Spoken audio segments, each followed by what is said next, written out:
Hello and welcome, everyone. Welcome to Soul Stories because every soul has a story. And today we are here with the most beautiful soul, an ambassador of happiness, always with a radiant smile on her face, my good friend, Deb King. I'm so Yay! happy to have you here today, Deb. Thank you for joining us. Thank you so much for the invitation, Lisa. I always love connecting with you, and thank you for wanting to chat about my story. It's something I don't do a lot of, so it's a fun little, almost an adventure, I would say. Exactly. This idea came to me, I don't know, a few months ago, and I just thought, oh, that would be really interesting because, I always hear people talking about, I don't know, kind of like trying to cover up, some of their past and I just realized we all have the same story, basically, as humanity. We are these grand beings of light. We come here to Earth and then, like, we get knocked around here on this planet. And then we all have these traumas and we try to live our life and cover up. And it's like, if we all just told our stories, we'd all realize we're more similar than we are different. And there's nothing to hide and we can just shine. So why not? Let's do it. So thank you for agreeing to come on this adventure and share your story with everyone. Oh, thank you. And I think you're absolutely right. We are all humans with immense potential and capabilities that we're not even touching or tapping into yet. Mhm. And we let the human experience kind of knock us around, judge ourselves, judge each other. And I think if we can transcend that and love ourselves more and love each other more, so much magic can happen. And realize that we're not meant to be good at everything. We can be focused more on what we do get joy and passion from, and connect with others that get passion and joy from other things, and collaborate more and co-create magic together. And so yes, sharing stories is a beautiful thing that I actually would love to get better at. I think it's a skill. I think it's very powerful, and yeah, I love that you're doing this series. So well done, Lisa. You rock. Awesome.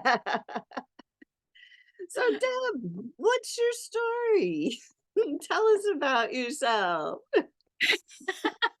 What is my story? Okay.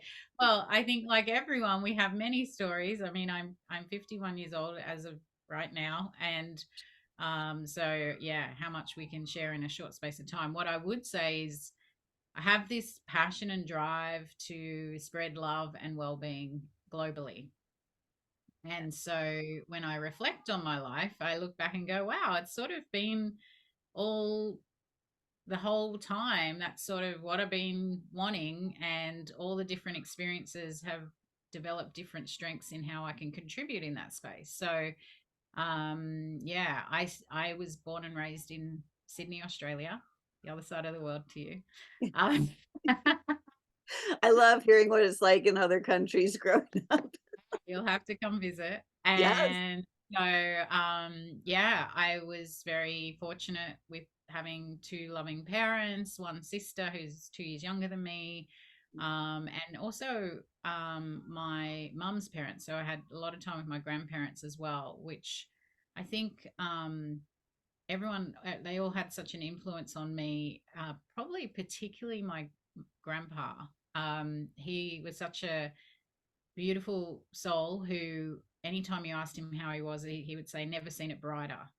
And he just, he just really, I think, inspired me in terms of how um, present and appreciative he was of things, and just a really cool, humble dude. And Nice. some of the things I didn't understand, he would get up really early in the morning, and it wasn't until more recent years that I've actually gone, yeah, it is the best time of the morning. At the time when he told me that, I didn't really buy it. Mhm. Right.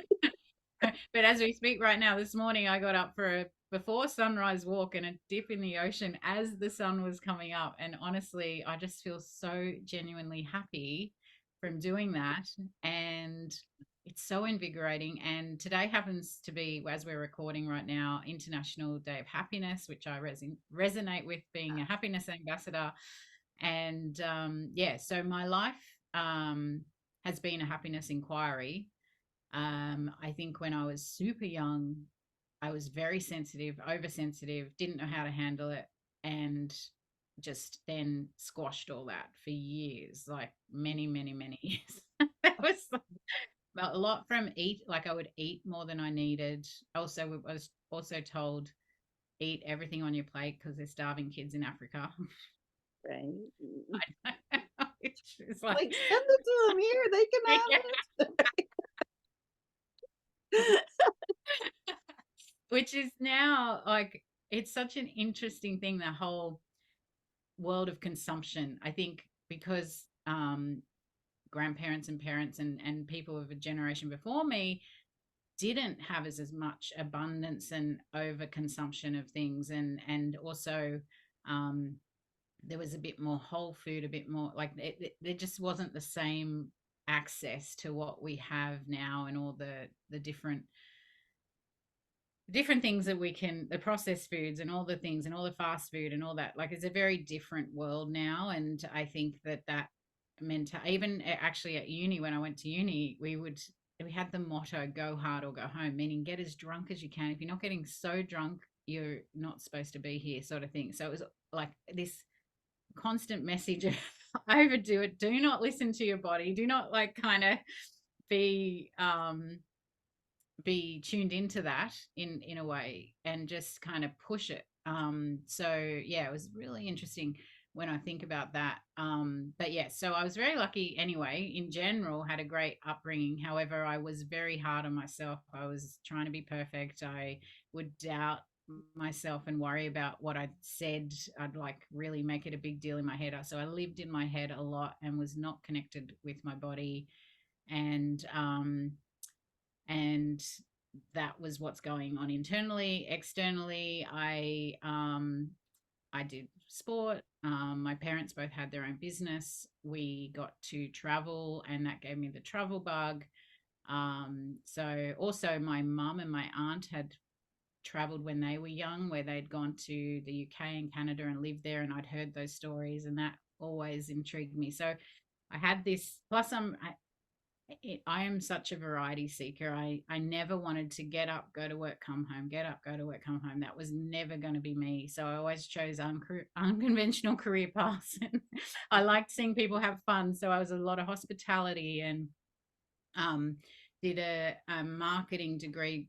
I did commerce. I didn't know what else to do, but I thought business makes sense. And then marketing seemed the most fun part of it. But um, and then I actually ended up going to London to work, or to live really, for 6 years. I went there, and I worked in record companies and nightclubs and partied my butt off. My life was over. All it was partying, and to the extreme. It was.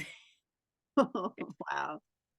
But eventually I realized I like partying, but it's not really fulfilling me now. And there's maybe other things to do. And that's when I started the journey to look within.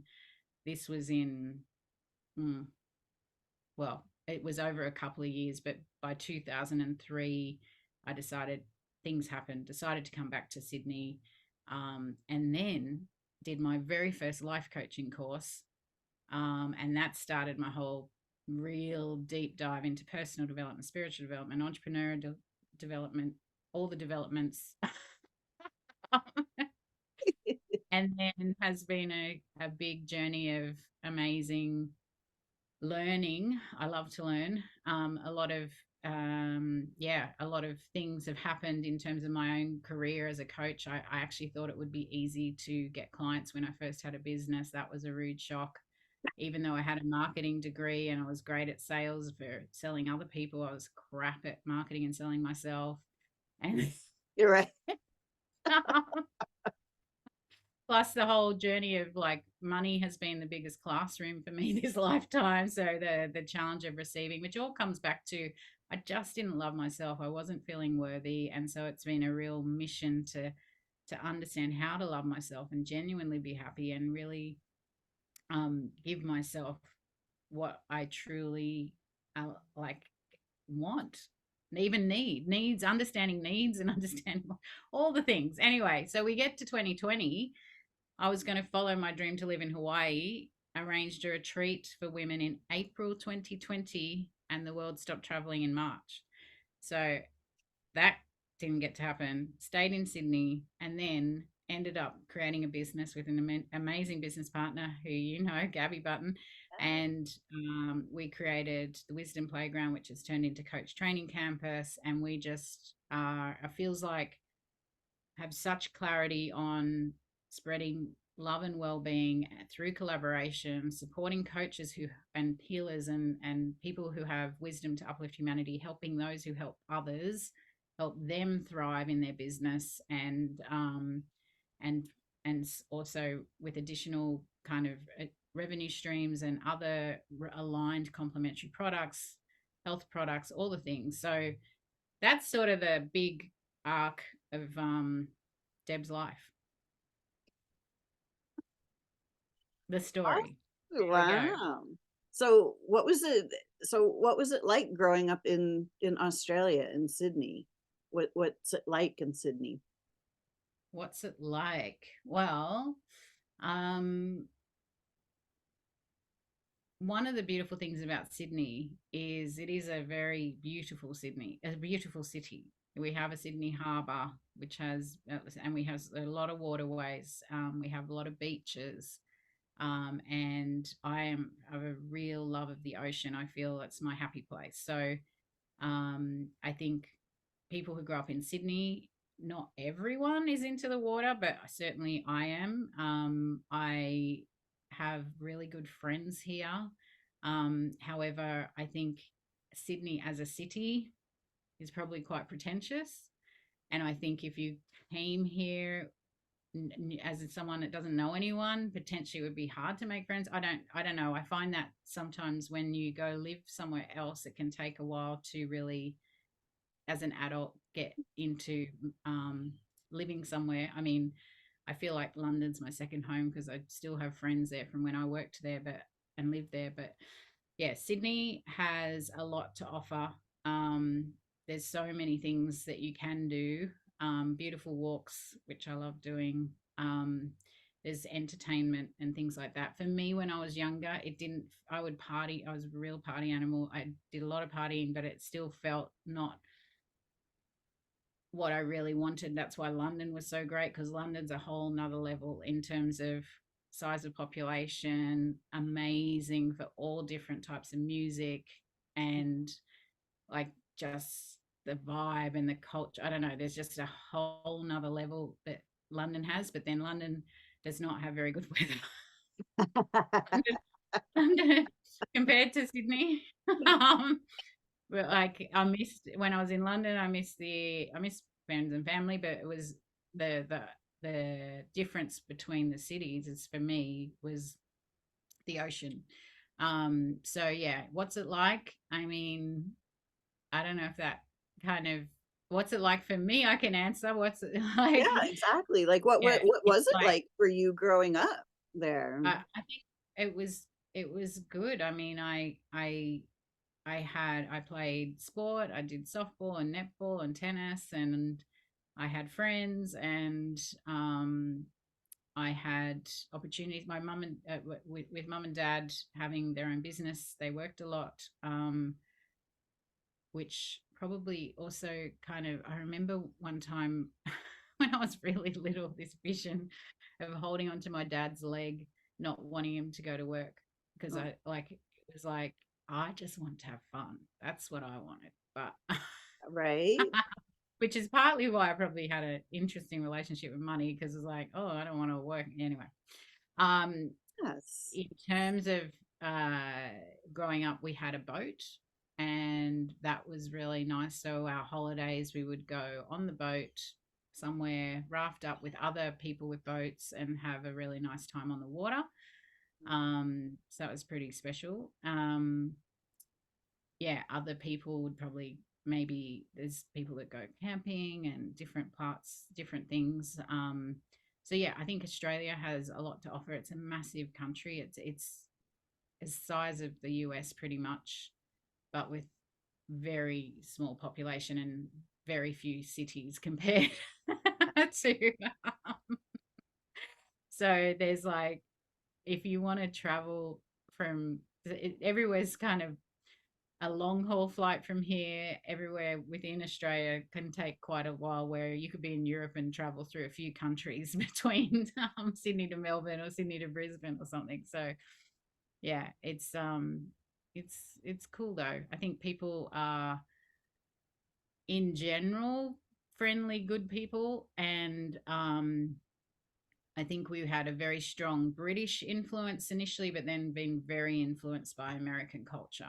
And actually, for me, I was really influenced because I loved R&B and hip hop before it became pop. I loved basketball and baseball, and so I was like pretty influenced myself by US culture, um, which wasn't necessarily the norm. Like there's that probably a lot of people were more into the Australian rock and things like that. But yeah, so for me, I think it's funny because Sydney is home and it's a great city. However, for many years I didn't want to be here. It's only even before 2020, I every winter I would go to Hawaii or somewhere warm because I find Sydney winter quite cold because we're not set up for cold weather. We don't have central heating. We don't have that kind of thing. So um yeah, for me, but I think since 2020 I don't know, I've just kind of dropped in. I did test out last year in 2023. I went to Hawaii and really got that feeling of I still love it. I still want to visit, but I don't have a call to try and live there right now. Sorry. Mhm. Um, so that was sad, but good to have the clarity. Yeah, for And then, and yeah, it feels like I don't know if I'll be. I may. It'll always be home. Let's say that it'll always be home because it's my town, my city with lots of family and friends. And even if I live somewhere else, Sydney will still be home, even though if I could create homes in other places, which I do think would be fun, living somewhere that I can immerse myself in learning Spanish or Italian or I don't know. There's lots of little ideas I have still to, explore this lifetime. Oh, beautiful. Did you have um did you have special dreams as a child of what you wanted to do when you grew up? Did you have visions It's an like interesting question. One of the things that I feel is I have room for opportunity and room for improvement is my memory. I that? feel. Well, it's really And interesting because our body, like when we have like, we'll just say memory loss, let's, because I have the same thing. It's like when we have traumatic situations or situations that we don't know what to deal with, a lot of the time the brain will just wipe because it's protecting us from going to those memories. So there are mm, massive parts of my childhood that I don't remember. yeah, I think it's an interesting one. So in terms of the question of did I have big dream, I don't recall anything specific apart from I know I wanted life to be fun and I like to laugh and play, be playful, and I always was very attracted to that. But in terms of the big dream, probably not. And even at school, I didn't know what I wanted to do. I didn't, some people are very clear, and I definitely didn't have that. Me neither. And then I think about, well, I became a coach, and that didn't even really exist when I was at school.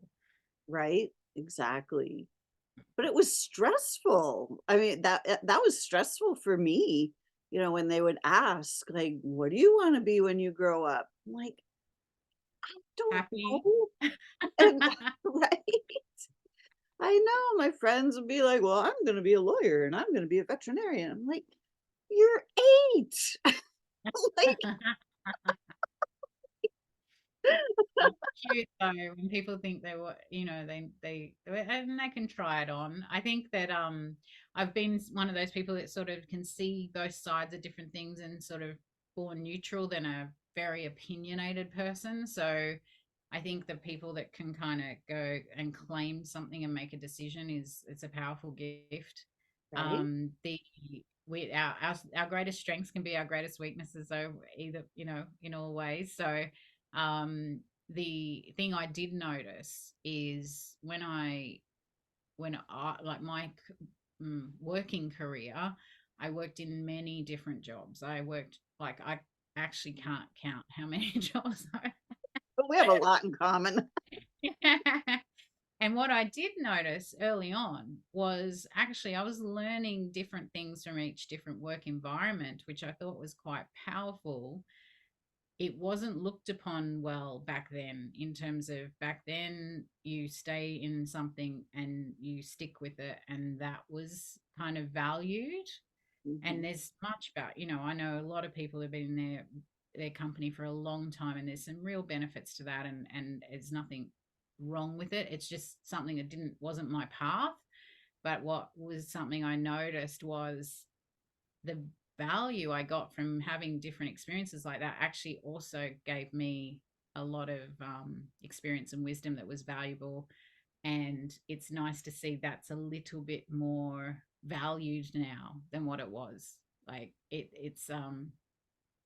it's funny. I feel like I'm sometimes that little bit ahead of where a lot of the world is, because I feel like I seem to just find out about things early and I adopt things for not everything, but I do. Because I'm not a huge researcher. I'm an intuitive person that kind of gets a feeling and jumps in quickly. mm, I can sometimes be kind of into things kind of quick. So for example, here, I use the example, I was into R&B and hip hop before it actually became pop. Like when we were listening to it, it was quite underground.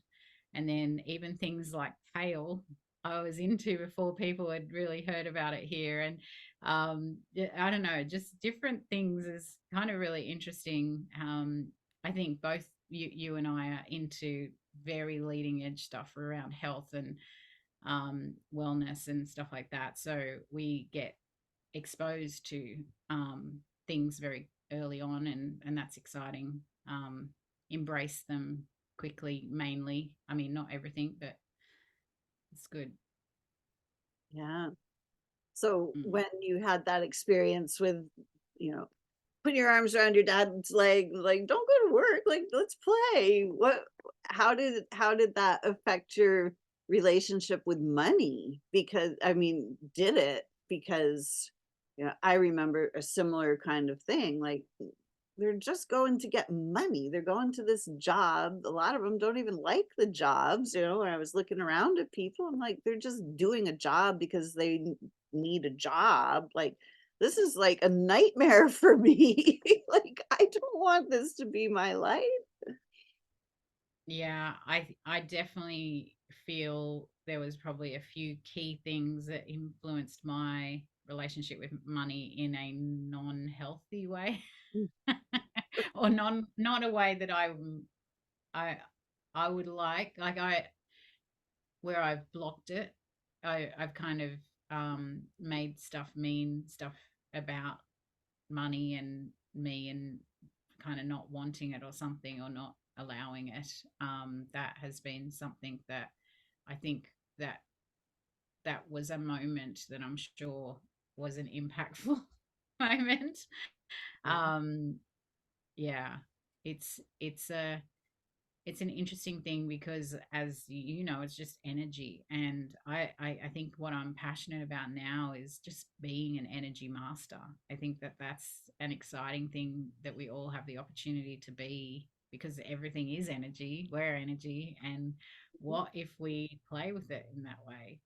And so I guess the blessing of having the challenges and then going through the different journeys of kind of learning about it puts me in a great place now. And I think that's why I said it feels like the whole full circle of what I truly want, to really be happy, to really love myself, to really be a contribution of spreading love and well-being, and being a light. That I'm allowing myself to be now, which is a beautiful thing. And maybe it needed that like I really trust in the perfection of it all. It needed all of those experiences that I maybe judged as not good, or whatever I judged them as, or that I'm not enough, or all the things. But it also helped shape um, my focus now. And I just feel really, I feel so appreciative right this moment of how magical everything is, and that we really do have so much potential to tap into, and so much magic available in every moment. And whatever has happened in the past doesn't actually really matter. And so we can really choose now. Um, we can choose now. How do you want to feel? How do you want to feel right now, Lisa? Right, exactly. Ah, just open and free and filled with love and joy and the wonder of life. You know, that is that is where I'm at these days. I want Mm. to I want to feel that original divine design where we are part of all life and have have the ability to appreciate all life and life on this planet. And that, I think, is absolutely what I'm so aligned with. That I feel it's such a beautiful way to live, in appreciation of it all. Right? Like I really feel when I'm judging things, that's when I'm creating suffering for myself. When I'm making things mean, things that don't feel good, I'm creating the suffering for myself. Like, we make it all up. Yeah, well, I mean, it's been shown to us since we were children. It's been taught to us. You know, we've been taught to expect suffering, expect it's going to be hard work. You know, money doesn't grow on trees. You know, like you got to toughen up. You know, all of these things that they're not true, but we've been taught these things. So we pick up these patterns because why would we believe otherwise if, our parents are telling us, the teachers are telling us, the government is telling us, well, this is the way it is. And it's like, wow. It's very strong conditioning, and it is very strong conditioning. And that's probably why I had the little rebel in me that go, no, I don't like that. And then I kind of had the experience of not having money, and not letting myself have it, and not really appreciating it or respecting it. So not having a good relationship with it kept it away. And it's like I'm still building that relationship to be more healthy. Um, it's a it's an ongoing choice. For me, it's quite a, for some people, they've got other classrooms that are their big ones in their lifetime. Their money is not one of them. Whereas for me, money's a big one for me. Hmm. Agreed. Yeah. Yeah. So It's yeah, go ahead. keep going. Well, so something you said before just sparked something, but keep talking because it'll come back. It Oh, was like,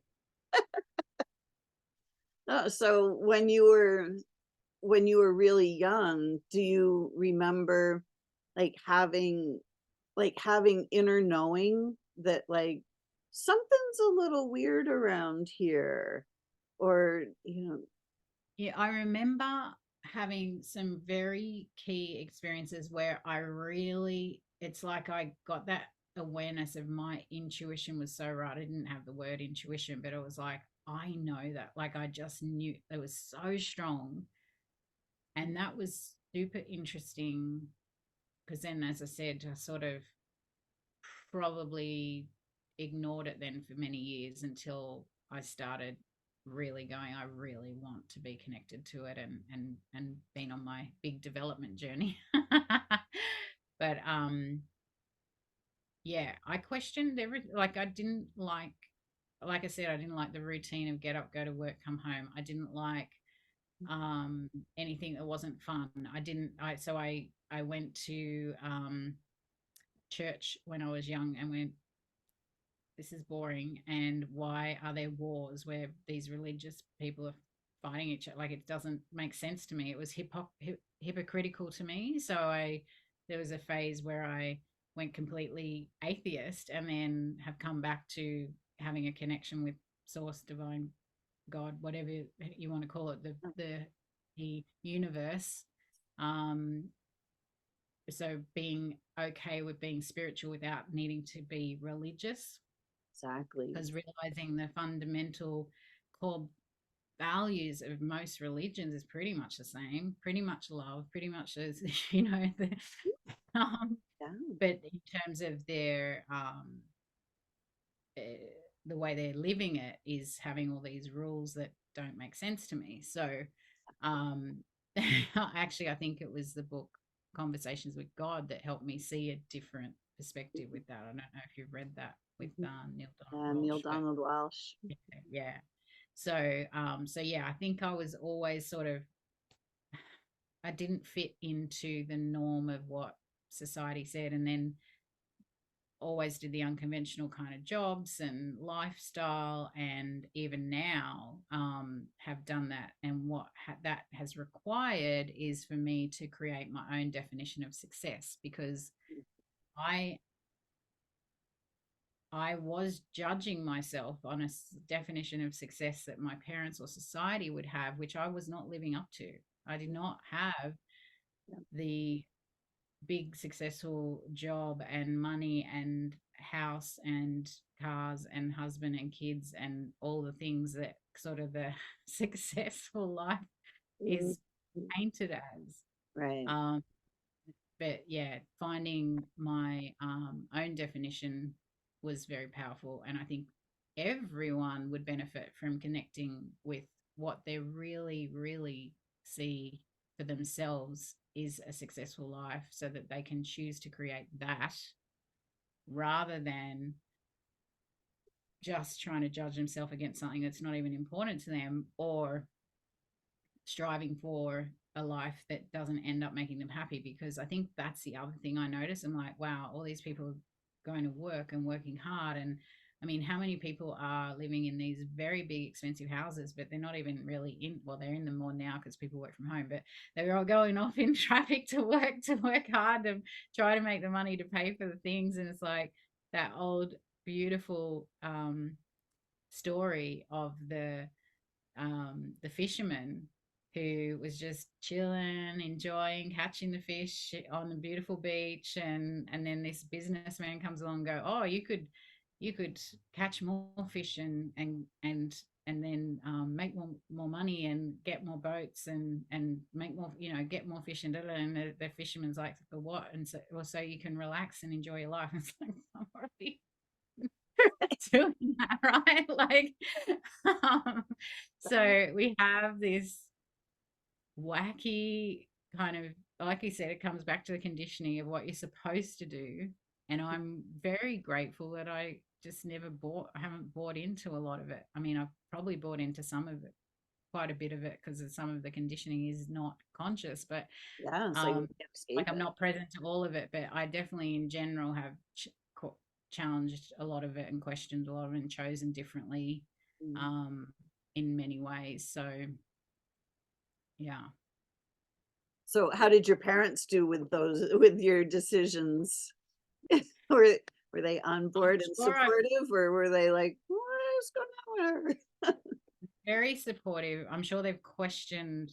they don't understand it, questioned a lot of my decisions, would probably prefer I've chosen differently in many cases. But the nice thing about them is they love me unconditionally and really support me, which I'm so great and so lucky to have. Yeah. Um, because I know that my mum has laughed about where she's wanted to train me to think for myself, right?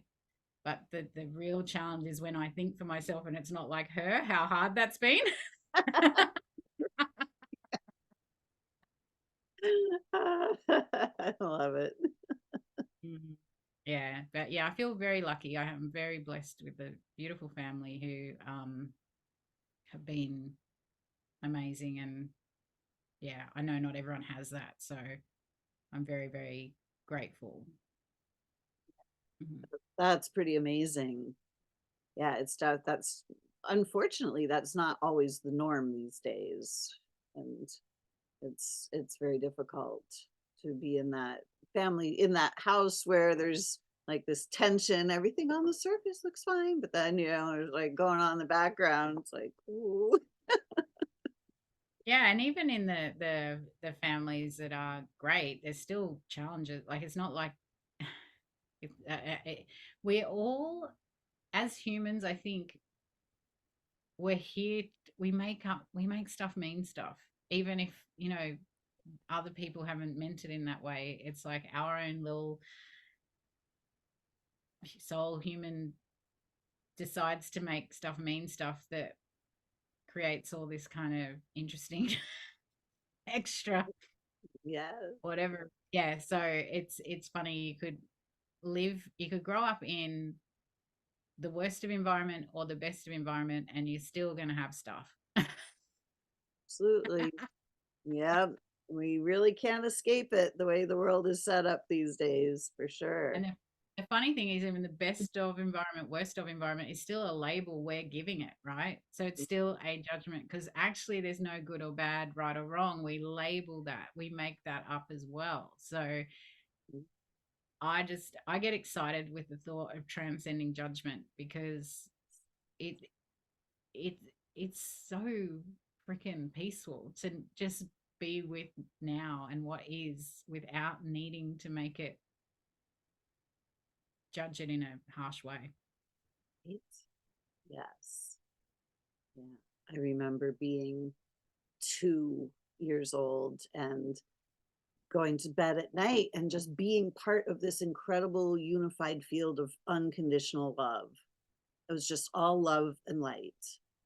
And there, I looked around, it was like, there is no judgment here whatsoever. So, whatever those people down there on that planet are talking about, some judgment day, it ain't happening. That's not what's going on here. And it was really confusing for me to know that this space of unconditional love really is what's eternal, that it's always and forever. And then to come back into my body going, wow. Oh, that is not what's going on down here. It was pretty traumatic for me. It's so like on it's so beautiful you had that experience, but yes, the contrast is harsh and traumatic. And yeah, well, I what I'm grateful for is that you found a way through to really reconnect with that and share that with your clients and community to remind them of the truth of that. And I think even though that what you had the trauma to get to here, um it's such a blessing that you like there's such a knowing, and even when you talk about it, it's just such a beautiful feeling that I get hearing it. It's like, oh, it's just great. Such a cool thing. Right? It's everywhere. It's all around us.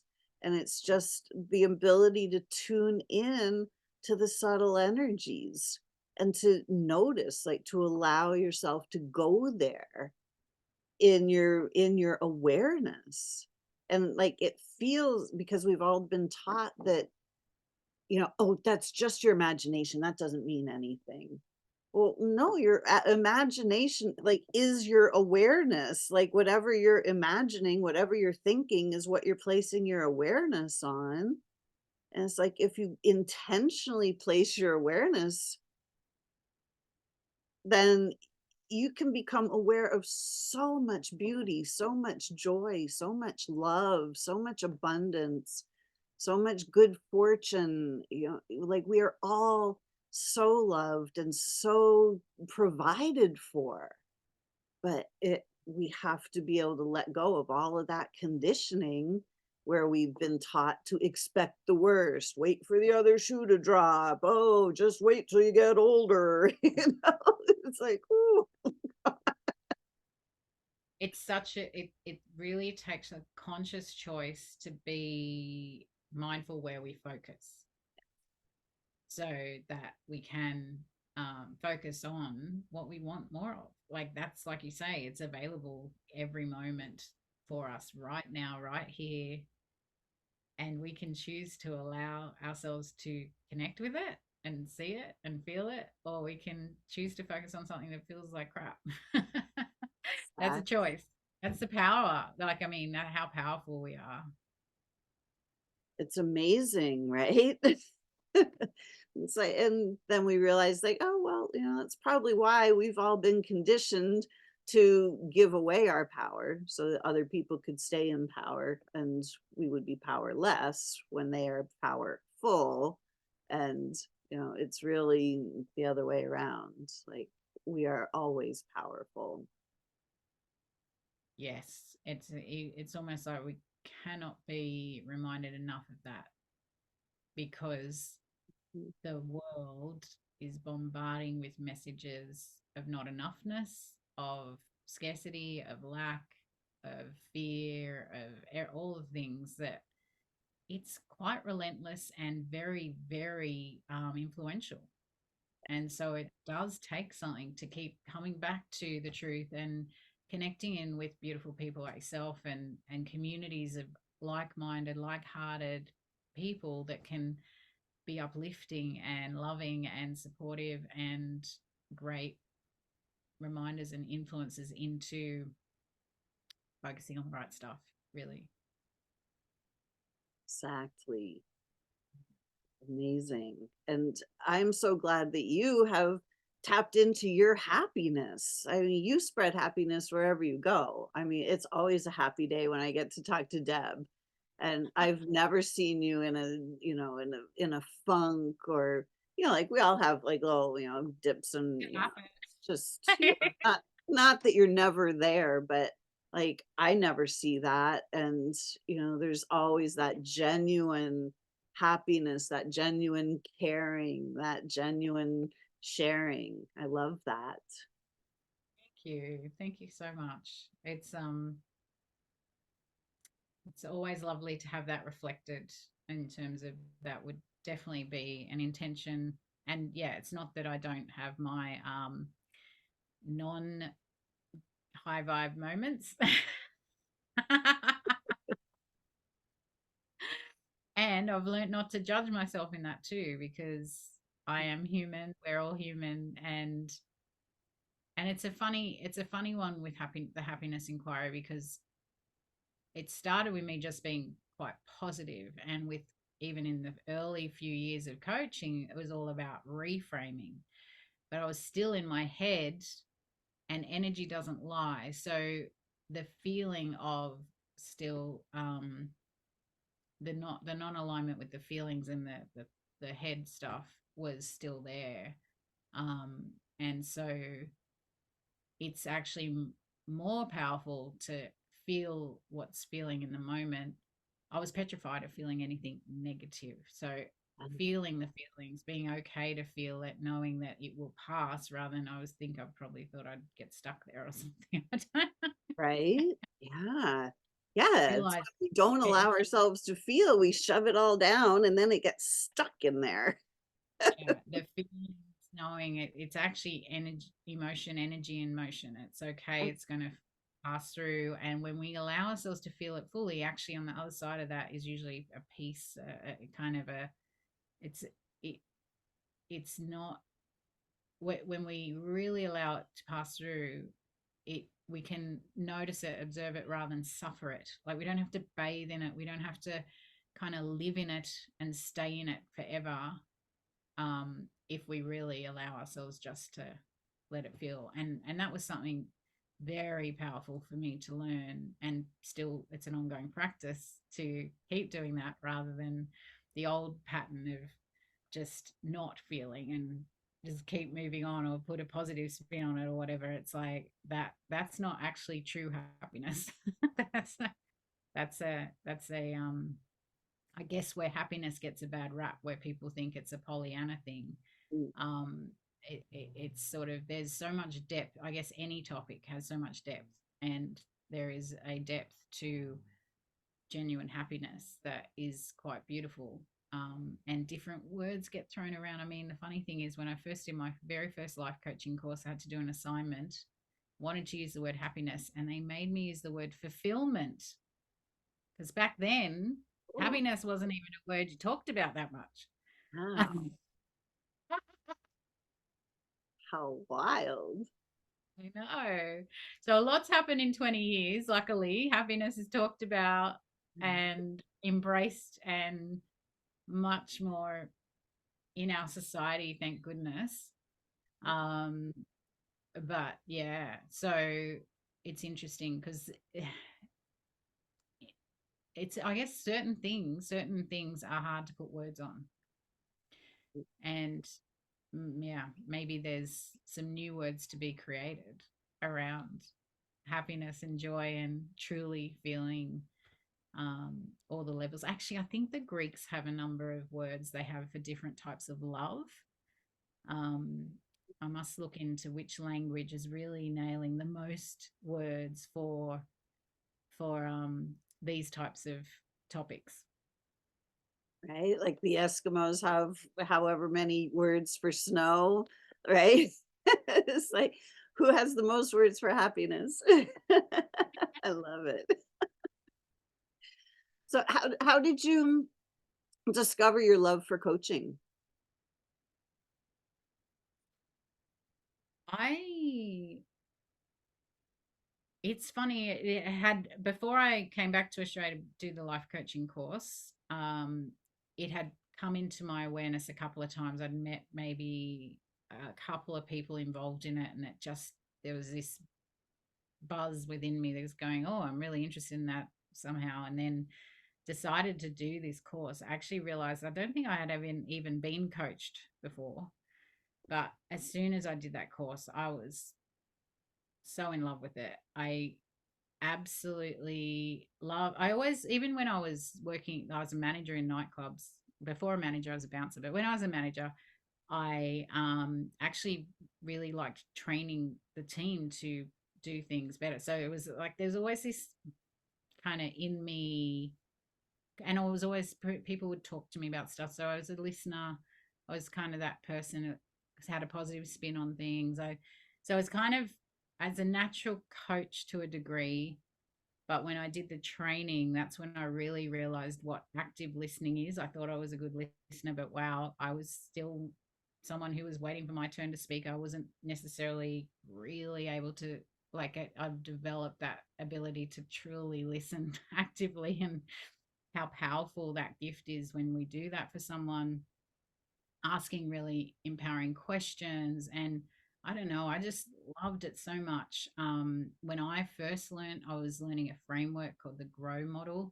And then after that, went and learned a whole lot of stuff in coaching and different healing modalities and all sorts of stuff. But I love it. I think probably because I'm good at it is one reason. Oh, I yeah. love it.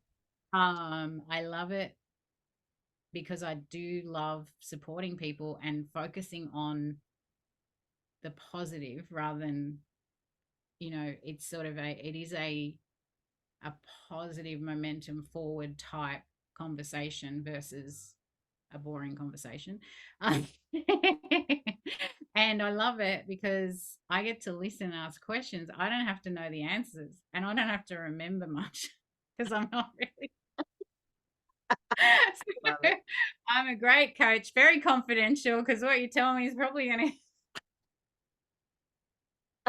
I love that. You have no idea how much comfort that gives me.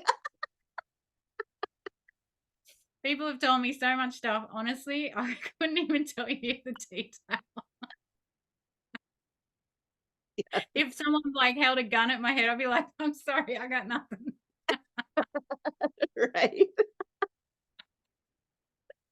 Oh my gosh, I love that. Yeah. But I love now coaching coaches and healers and well-being leaders and practitioners and people who are subject matter experts because I one love coaching intuitive people, creative people, people who also have a calling and a desire to like we've got a lot of alignment in how we feel like someone like yourself who's got such freaking awesome wisdom that needs to get out to the world, like that excites me. Um and I love also that we like what I've learned from Gabby and what we've created together is so mm, what I needed through my career. And there's so many coaches, if I call everyone just a coach for now, that loves helping people. There's so many coaches that are not creating a thriving business the way they want, and they haven't been taught some stuff that is what Gabby showed me that I went, oh my God, I wish I knew this my whole career. We've got to get this out to the world because no one teaches this. Like, and we've just honed it over the last few years where it's just such a powerful model now. So I'm really excited to share that with more people and have more coaches thriving so they can help more people and get their message out to the world. Like, really, your message should be the core message if someone's not well or not feeling good, rather than going to a doctor, come to Lisa. Like, really.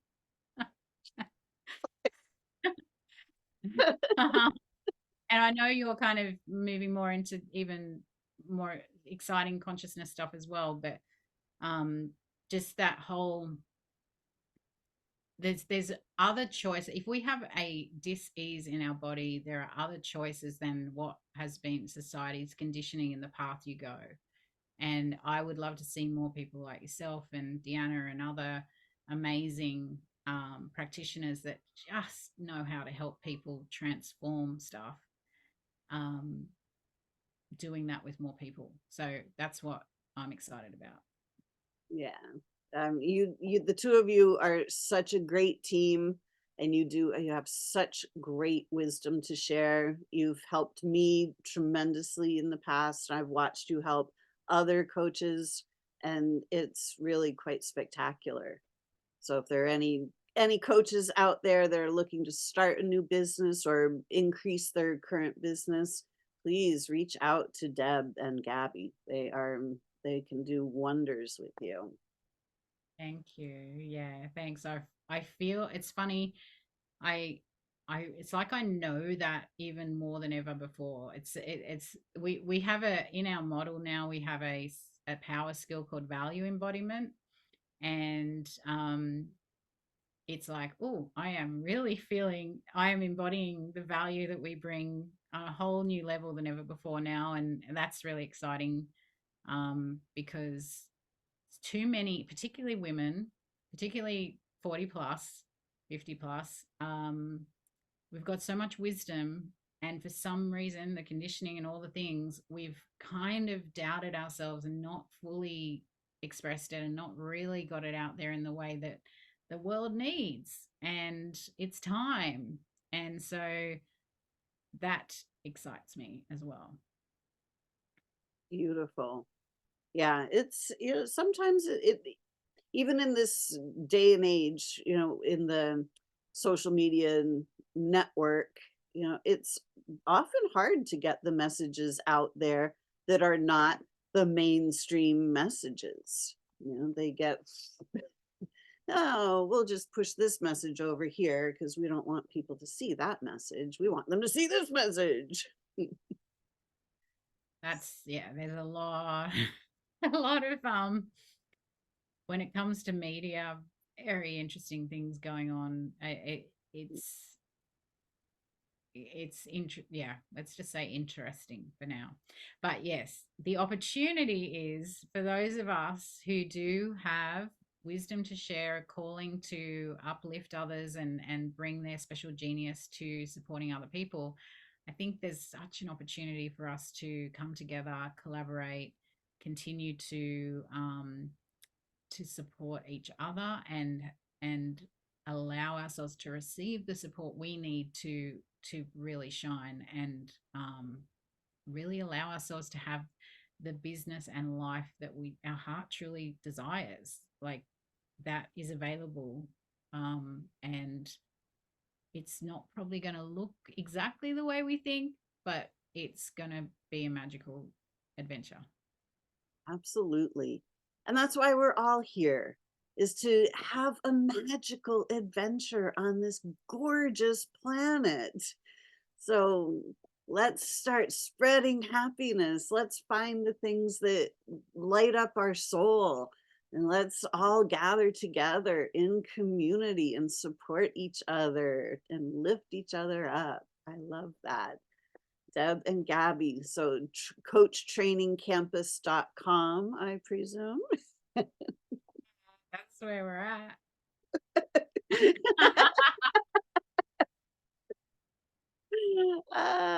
Beautiful. So yeah, please reach out to Deb and Gabby if you are looking to start a new business or up your current business, because they really know their stuff and they're super fun. Fun and Thank profitable. We love that. Deb, Gotta this has have. been so great. Oh, it's so great. Thank you so much for giving me the space to just go. "Bleh." Normally, I wouldn't even like talk as long before drawing breath and allowing you to talk. So it was like, oh, I'm going to just blurt out a big chunk of my story. So thank you. Yes, you are welcome. Oh my gosh, my pleasure. I love hearing everybody's story, and we're all so unique, but there's so much commonality between everybody. And when we just start to listen to each other's stories, we start to realize that we are far more similar than we are different. So I love sharing the stories. Mm, so beautiful. We all have beautiful hearts and a lot of love to give. And let's just open our hearts that little bit more and send out some more love for ourselves and each other. Exactly. Well said. Deb, thank you so much. So is that the best place for people to reach you? Is it coachtrainingcampus.com? That's a great place to reach me. I have also got that little QR code there. If anyone wants to scan it, that will take you to a link tree with a whole bunch of links to check out. But coachtrainingcampus.com is an easy place to find us. We have some free resources on there. We have our online pre-recorded training. We have our memberships. We're really building that out to be an amazing hub, that can offer support for anyone wherever they're at, in terms of their ability to invest in themselves from zero to the big fast track. So it's exciting. Oh, beautiful. Congratulations on that. That's amazing. Thank, thank you. Great. And so lovely to see you just continue to shine and do amazing things in the world. And I just support you in everything. I adore you and I think you're amazing. And I know you're amazing. And I'm so excited to continue to see you shine. Thank you so much. I love that. Thank you. Such an honor. All right. So, everyone, thank you so much for joining us for another Soul Stories. Every soul has a story. Make yours the best story ever because you can. So, until next time, tell a great story. Bye for now.